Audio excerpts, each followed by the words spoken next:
Karena Rasul udah tahu, Sa'ban di situ biasanya Rasul tahu, cuma Rasul nanya. Semua nunduk, nggak ada yang tahu. Ayo, apakah ada barangkali di antara kalian yang tahu rumahnya Sa'ban di mana? Ada salah satu sahabat yang ngangkat kepala, saya tahu ya Rasul. Ayo kita ke sana. Nih, ini cerminan pemimpin yang tanggung jawab dunia akhirat. Beliau bukan cuma imam sholat, beliau adalah imamul anbiya wal mursalin, imamnya para nabi dan rasul. Saat imamin sholat, ada salah satu jamaah yang gak hadir, perhatiin bagaimana keadaannya, di mana sekarang dia, sampai ditengok oleh Rasul. Ya mudah-mudahan imam al-khairiyah seperti itu. Kalau ada jamaah nggak kelihatan, ditanyain, yuk kita tengok. Sakit, yuk kita bawa ke rumah sakit. Nggak punya duit, kas masjid keluarin buat ngongkosin jamaah yang sakit. Berani begitu? Berani begitu? Pengurus berani begitu? Karena kalau kita punya masjid, kasnya 200 juta, jamaah pengajian, jamaah sholat yang setiap hari sholat di sini sakit, nggak punya BPJS, mau berobat nggak punya duit, sakit berminggu-minggu, kemudian sampai ajal tiba nggak bisa ke rumah sakit, itu pengurus masjid tergolong dolim, nggak tanggap. Lihat Rasul tanggap, disamperin ke rumah, diantar oleh sahabat. Ya Rasul sudah sampai. Saudara, ternyata perjalanan Rasul bersama para sahabat nengok Sa'ban di rumahnya sana itu perjalanan 3 kilo jalan kaki. Berarti Sa'ban ini setiap hari ke masjid jalan kaki 3 kilo. 3 kilo itu jauh apa dekat? Sini Pesing ya. Sini Pesing jalan kaki. Tapi yang udah biasa langganan ke Pesing sih enggak jauh. Yang udah biasa langganan ke Pesing mungkin enggak jauh. Banyak bencong, Ustaz. Ya, sesampainya di depan rumah Sa'ban, sahabat bilang, ya Rasul, kita setelah sampai ini rumah Sa'ban. Rasul memberikan salam, salamnya dijawab oleh seorang perempuan. Sambil keluar rumah, kamu siapa? Saya istrinya Sa'ban ya Rasul. Silakan Rasul masuk. Nah, tamu pun juga ada adabnya. Tuan rumah yang nerima tamu pun juga ada adabnya. Setelah dijawab salamnya, dipersilakan masuk. Ibu-ibu, kalau ada tamu ke rumah, sama-sama ibu-ibu juga, ya. Setelahnya assalamualaikum, ibu keluar waalaikumsalam, jangan ngobrol di luar. Itu nggak adab, nggak akhlak. Silakan masuk. Minimal kalau memang dia nggak puasa, air putih keluarin. Jangan waalaikumsalam ngobrol di depan pintu rumah panjang lebar. Tamunya mau pulang, bukannya minum dulu. Telat. Kenapa nggak dari tadi suruh masuk kasih minum? Minum, syukur ada gorengannya, syukur ada ayam bakarnya. Kenapa? Karena Rasul pernah bilang, man kana yu'minu billah wal yaumil akhir falyukrim dhaifah. Barang siapa yang ngaku iman kepada Allah, iman kepada adanya hari kiamat, hendaknya memuliakan tamunya. Gitu Bu. Jangan pilih-pilih. Kalau tamunya datangnya miring, cepat suruh masuk. Kalau tamunya datangnya tegak, enggak suruh masuk. Ngerti tamu jalan miring? Nenteng. Wih, langsung suruh masuk. Ya silakan ayo masuk. Giliran nggak bawa tentengan, nggak suruh masuk. Ada nggak ibu-ibu sini yang begitu? Ada nggak yang begitu? Mana orangnya? Ya. Rasul nanya kepada Sa'ban, kan istrinya, kemana suamimu Sa'ban?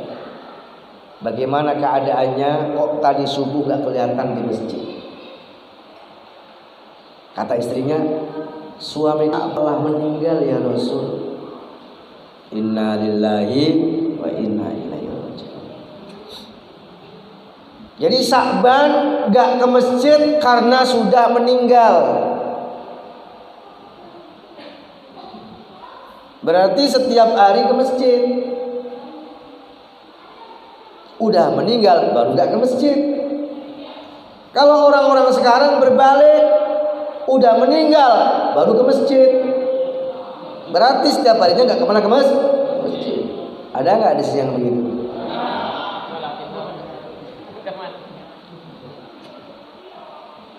Kalau Sa'ban setiap hari ke masjid, walaupun ditempuh perjalanan 3 kilo jalan kaki, mending sekarang enak, jalannya halus, aspal, cor. Dulu masih gersang, naik turun bukit dan gunung, ditempuh. Udah meninggal baru gak ke masjid.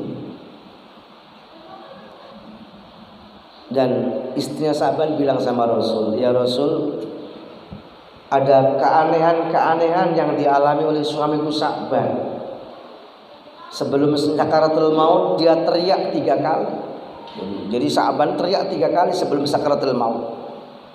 Teriaknya begini, aduh kenapa tidak lebih jauh. Yang kedua, aduh kenapa tidak yang lebih bagus. Yang ketiga, aduh kenapa tidak semuanya. Itu maksudnya ya Rasul. Setelah itu dia meninggal, menutup matanya. Apa teriakan itu ya Rasul? Karena yang di Rasul langsung jawab. Jibril turun ngasih bisikan. Kata Allah, Jibril turun kasih tahu Muhammad, kasih jawabannya. Nah, Rasul jawab, yang jawabannya ada di surat Qaf. Tadi ayat 22 atau 20 itu 22 surat Qaf yang bunyinya, laqad kunta fi ghaflatin min hadza fakashafna 'anka ghita'aka fabasharuka al-yawma hadid. Fakashafna 'anka ghita'aka fabasharuka al-yawma hadid. Makhluk syai'nya itu, makhluk syai'. Kata Rasul, suamimu Sa'ban telah dikasyaf oleh Allah. Tutup yang menutupi pandangan mata suamimu dan tutup yang menutupi mata hati suamimu telah dibuka oleh Allah, sehingga pandangan mata hati suamimu Sa'ban, pandangan mata kepala suamimu Sa'ban laksana baja yang tajam, yaitu pandangannya tajam. Walhasil Allah perlihatkan pahala-pahala dan surga-surga. Sehingga Allah bilang, Sa'ban, ini loh pahalamu dulu waktu berangkat ke masjid, sholat berjamaah 5 waktu, jarak tempuh yang kau lalui sekitar 3 kilo. Ini loh pahalanya Sa'ban, ini loh surganya Sa'ban. Coba Sa'ban kalau lebih jauh, pahalanya lebih agung, surganya lebih indah dan megah. Kelihatan oleh Sa'ban. Dan Sa'ban bilang, aduh kenapa tidak lebih jauh. Sudah 3 kilo perjalanan, masih pengen lebih jauh. Orang-orang sekarang rumahnya dekat masjid, dengar azan pura-pura nggak dengar. Tapi insya Allah jamaah akhirnya nggak ada yang begitu. Paling cuma 1, 2 orang, 3 orang, 5 orang, 7 orang.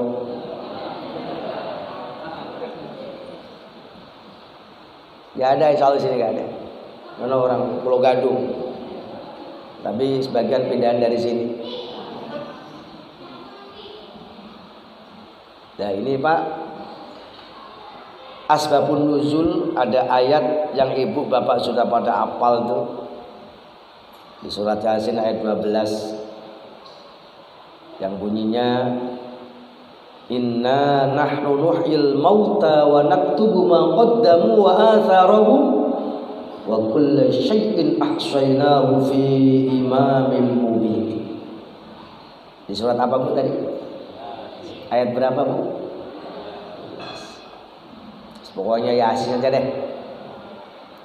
Di sana ada kalimat wa naktubu ma qaddamu wa atharuhum. Dan sebelum ayat ini turun, ini dulu para sahabat pernah unjuk rasa di depan Rasul. Unjuk rasa itu Pak, bukan cuma sekarang saja. Zaman Rasul ada demo, ada unjuk rasa. Rasul lahir, ya Rasul umur 2 bulan dalam kandungan, malaikat-malaikat juga demo menghadap Allah. Cuma demonya malaikat, demonya para sahabat beda sama demonya orang-orang sekarang.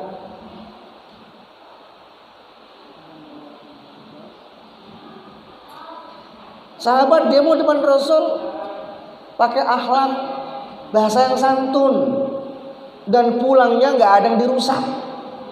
Kalau orang-orang sekarang demo sudah baca takbir, udah bakar mobil, bakar halte, coba beda nggak kira-kira? Demonya boleh, tapi ngerusak nggak boleh.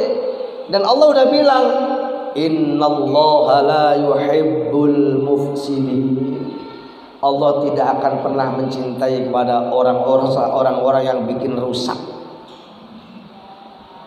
Demo kemarin 6, 7, 8 halte dirusak, iya kan? Mobil dibakar, berantem sama polisi.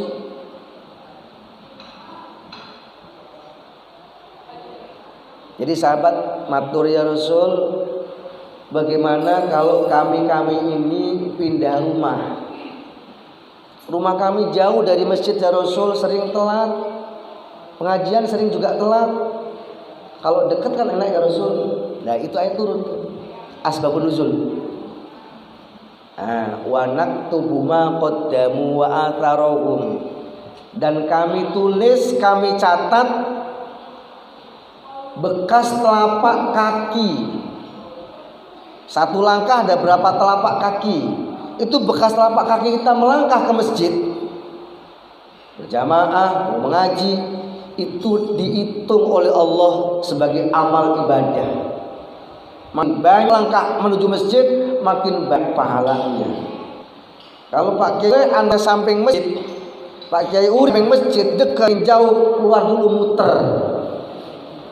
Ya, lewat sono jembatan 5 dulu muter baru kemari. Pengen dapat pahala banyak. Ya, akhirnya para sahabat nggak jadi pindah rumah. Mereka berpahalanya besar. Satu telapak kaki bekasnya dihitung oleh Allah, pahala, dihitung amal ibadah. Makanya ada yang 3 kilo, ada 4 kilo perjalanan, tetap mereka semua berbondong-bondong menuju masjid walaupun jauh. Itu orang dulu. Orang sekarang insya Allah sama. Samanya apa? Walaupun dekat, anggapannya seperti jauh, malas menuju masjid. Ya, mudah-mudahan jamaah al-khairiyah nggak begitu. Pak, ke masjid terus ya Pak ya. Dibangun dengan dana yang besar. Berat bangun masjid, dananya besar. Perlu tenaga yang super, tukang yang andal, tapi ngisinya jauh lebih berat. Jangan sampai kena sabda Rasul, nanti di akhir zaman orang bangun masjid sama dengan bikin kerenda jenazah atau kurung batang. Bangun masjid sama dengan bikin kurung batang. Udah jadi itu kurung batang, waktu bikinnya iuran rame-rame, udah jadi, nggak ada yang mau nempatin. Sekali nempatin satu. Jangan sampai seperti itu. Yuk kita penuhin masjid kita.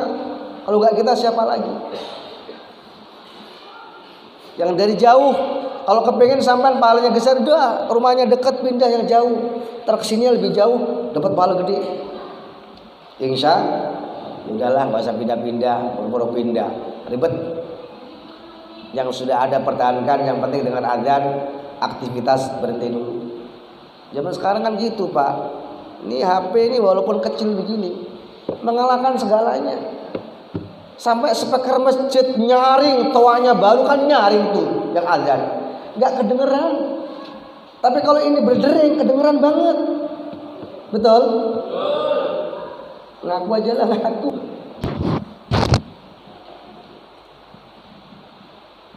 Itu pertama, teriakannya, aduh kenapa tidak lebih jauh. Nah, dia begitu terus meninggal, nggak bisa lebih jauh lagi, udah sebatas itulah 3 kilo perjalanan.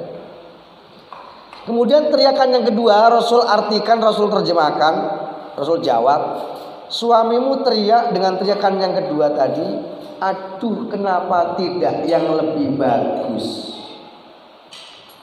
Suamimu berangkat ke masjid mau sholat subuh. Itu berangkatnya mungkin jam-jam 2 udah jalan kaki Pak. Di tengah perjalanan telah mendengar rintihan kakek-kakek yang terkapar kedinginan. Mekah Madinah itu kalau musim dingin, jangankan musim dingin, musim biasa saja semi itu dinginnya sampai menusuk tulang. Nah, Sa'ban itu biasanya kalau jalan menuju masjid tidak sholat subuh pakai baju rangkap 2. Yang dalam agak bagus, yang luar agak jelekan dikit. Buat anget-anget di perjalanan. Ketemu orang tua yang terkapar kedinginan, nggak bisa melanjutkan perjalanan karena kedinginan, disamperin sama si Sa'ban, baju yang luarnya dilepas, dikasihkan orang tua tersebut. Di papa jalan kaki bareng menuju masjid. Nah, Allah kasih tahu Sa'ban, ini loh pahalamu dulu ngasih baju yang jelek kepada orang tua yang kedinginan, yang mau sholat subuh. Ini loh pahalanya, ini loh surganya. Coba Sa'ban, kalau yang kau kasihkan baju yang lebih bagus, surgamu lebih megah dan indah, pahalamu lebih agung dan besar. Makanya dia teriak, aduh kenapa tidak yang lebih bagus. Nah ini pelajaran buat kita semua ibu-ibu. Kalau kita bisa ngasih yang bagus kepada orang, kenapa harus yang jelek?